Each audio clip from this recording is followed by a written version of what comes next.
Number 1, Anthony Rizzo. Re-signed to a 2-year, $40 million contract, Anthony Rizzo is currently putting up his best season in pinstripes yet. With the hardcore defensive shifts now gone, the 33-year-old is already reaping the benefits of that, with a batting average up to .302, much higher than the .224 he finished with last year. His OPS plus sits at an elite 152, which is currently 4th best among all first basemen in baseball. His 9 homers has him on pace to tie his career high of 32, which he has already done 4 times, including last year.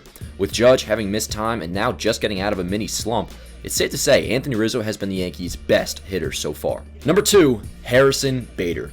Now don't get me wrong, Harrison Bader has always been a good player, and I certainly loved bringing him over here. He's the best defensive center fielder in baseball that can maybe hit a little better than league average.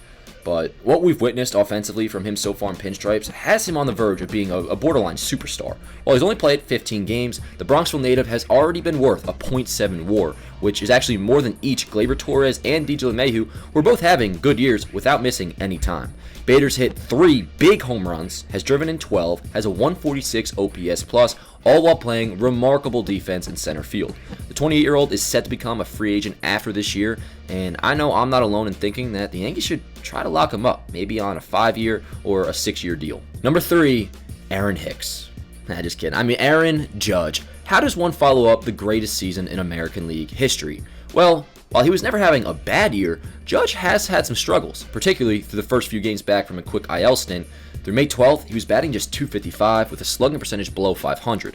However, the Yankee captain has since awoken. He has 5 home runs in 5 games, batting .368 with a .520 on base percentage. Overall, he's up to a .968 OPS on the season with 11 home runs and a team-leading 156 OPS plus. Number 4, Garrett Cole.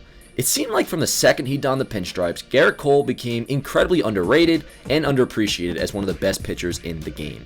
Somehow came to a head this offseason with MLB Network not even including him in their top 10 right now list for starting pitchers. Whether it was that, new haircut, new dad bod, I'm not sure. The Yankee ace is pitching the best he ever has since signing that $324 million deal all those years ago now. Through 10 starts, the right-hander is 5-0 with a 2.01 ERA, which is good for second in the American League behind, get this, Sonny Gray. And probably more notable is the fact that he's done a total 180 in limiting the long ball. Whereas last year he led the league in home runs allowed, this season he ranks 5th in the league in home runs per 9.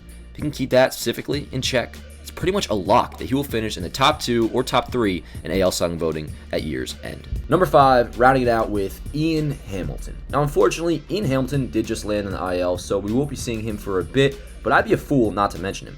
First of all, this dude has been through it. Back in 2019, after returning from a minor car accident, Hamilton was struck by a batted ball, and he got really messed up, suffered multiple fractures, lost teeth, and had to go through multiple surgeries to get right. Awful. However, since then, now a few years later, he's pitched himself into a pretty big role for the New York Yankees. With a 1.23 ERA in 22 innings and 30 strikeouts, the 27-year-old may have finally found a home. He's having a great season.